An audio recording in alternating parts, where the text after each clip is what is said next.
தாமரையில் தண்ணீர் ஒட்டாது, தமிழக மக்கள் எப்படி ஒட்டுவார்கள்? விஜயின் கேள்விகள். மோடி முதல் ஸ்டாலின், எடப்பாடி பழனிசாமி வரை அனல் பறக்கும் பேச்சு. சீமான் குறித்து நுணுக்கமாக பேசிய விஜய். எதிர் விமர்சனங்களை தெரிவித்த முக்கியமான தலைவர்கள். அரசியல் தலைவர்களின் இதயத்தில் எமர்ஜென்சி விளக்கை ஏற்றி வைத்த விஜயின் ஸ்பீச் என்ன? தாங்க முடியாமல் பதிலளித்த எடப்பாடி தொடங்கி திமுக தலைவர்கள் பதில் விமர்சனங்கள் என்ன? தமிழக வெற்றிக் கழகத்தின் 2வது மாநில மாநாடு நேற்று மதுரை மாவட்டம் பாரப்பத்தியில் நடைபெற்றது. வரவிருக்கும் சட்டப்பேரவை தேர்தலில் தனது கட்சியின் கூட்டணி நிலைப்பாடு தொடங்கி கொள்கை எதிரி, அரசியல் எதிரி யார், கட்சியின் திட்டம் என்ன என்று பல்வேறு விஷயங்கள் குறித்தும் அக்கட்சியின் தலைவர் விஜய் பேசினார். இதில் விஜய் பேசும்போது, கூடிய சீக்கிரம் மக்களை சந்திப்பேன், அது இடி முழக்கமாக மாறும், அது போர் முழக்கமாக மாறும். இதைத் தொடர்ந்து மாநாட்டில் பேசிய விஜய், தாமரை இலையில் தண்ணீர் ஒட்டாது, தமிழக மக்கள் எப்படி ஒட்டுவார்கள்? மாண்புமிகு பிரதமர் நரேந்திர மோடிஜி அவர்களே, 3வது முறையாக மத்திய அரசின் அதிகாரத்தை நீங்கள் தானே கையில் வைத்துள்ளீர்கள்.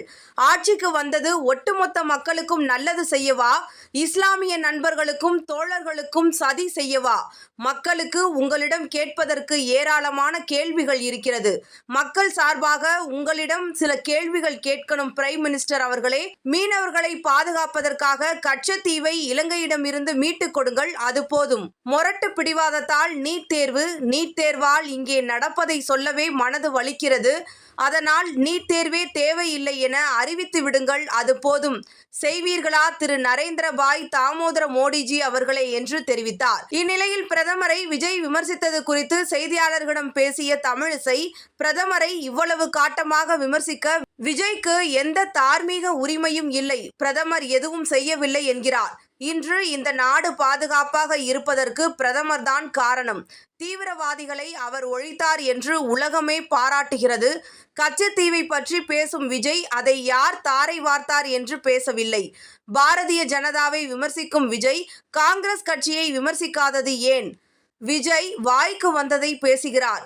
கொள்கை எதிரி பாஜக என்றும் கூறும் விஜய் தனது கொள்கையை கூறவில்லை. ஆபரேஷன் சிந்தூர் நடவடிக்கையை பற்றி இஸ்லாமிய மதத்தைச் சேர்ந்த பெண் இராணுவ அதிகாரிதான் நாட்டிற்கே கூறினார். மக்கள் சக்தி நம்மிடம் திரண்டு நிற்கும் போது அடிமை கூட்டணியில் சேர வேண்டிய அவசியம் நமக்கு எதற்கு? ஒரு பக்கம் RSSிடம் அடிபணிந்து கொண்டு, இன்னொரு பக்கம் மதசார்பற்ற கூட்டணி என்று மக்களை ஏமாற்றுகின்ற கூட்டணியாக நம்ம கூட்டணி இருக்காது.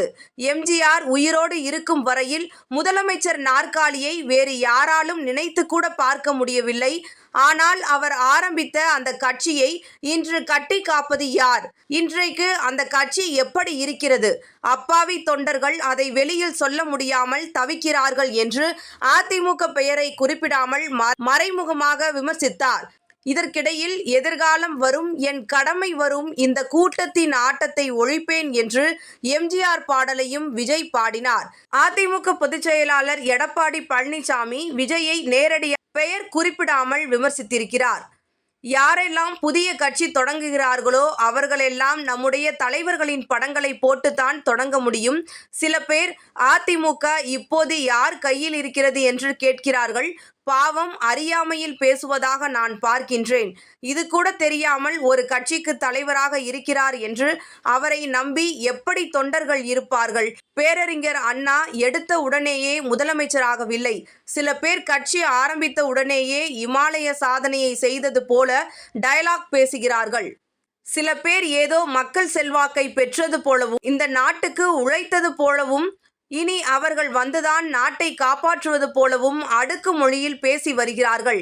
யாரென்று நீங்கள் புரிந்து கொள்வீர்கள். இன்றைக்கு நான் பேசுகிறேன் என்றால் என்னுடைய அரசியல் வாழ்க்கை 51 ஆண்டு காலம். சில பேர் உழைப்பை கொடுக்காமல் பலனை எதிர்பார்க்கிறார்கள். அது நிலைக்காது. திமுகவை வீழ்த்துகின்ற ஒரே சக்தி அதிமுக. அதிமுகவை எந்த கொம்பனாலும் தொட்டுக்கூட பார்க்க முடியாது. இதனைத் தொடர்ந்து பேசிய விஜய், நான் மார்க்கெட் போன பின்னர் அடைக்கலம் தேடி அரசியலுக்கு வரவில்லை, படைக்கலனுடன் அரசியலுக்கு வந்துள்ளேன். அது மட்டுமல்ல, நான் நன்றி கடனுக்காக அரசியலுக்கு வந்துள்ளேன். 30 வருடங்களுக்கு மேலாக என்னை நீங்கள் தான் தாங்கி பிடிக்கிறீர்கள்.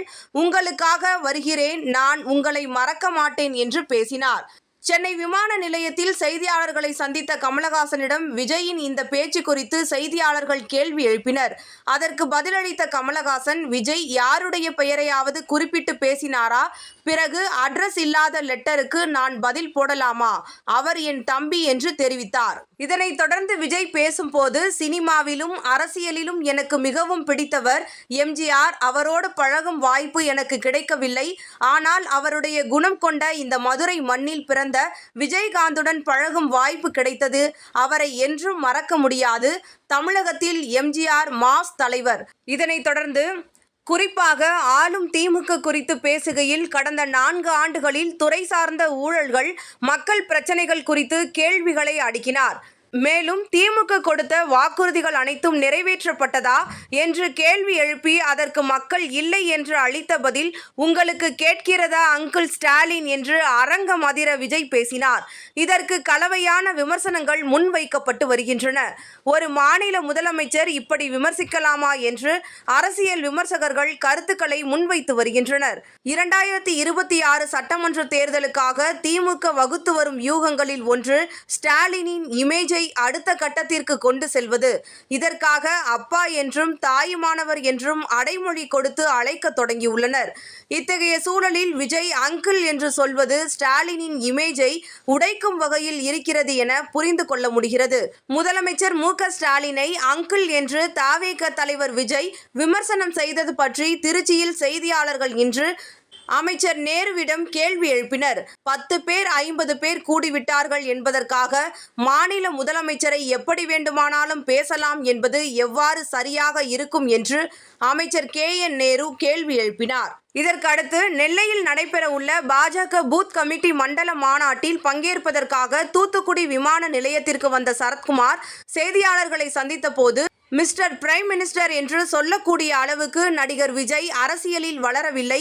எதை பேசுகிறோம், யாரை பற்றி பேசுகிறோம், எதற்காக பேசுகிறோம் என்று கவனத்துடன் பேச வேண்டும் என்று விஜய்க்கு அறிவுரை கூறினார்.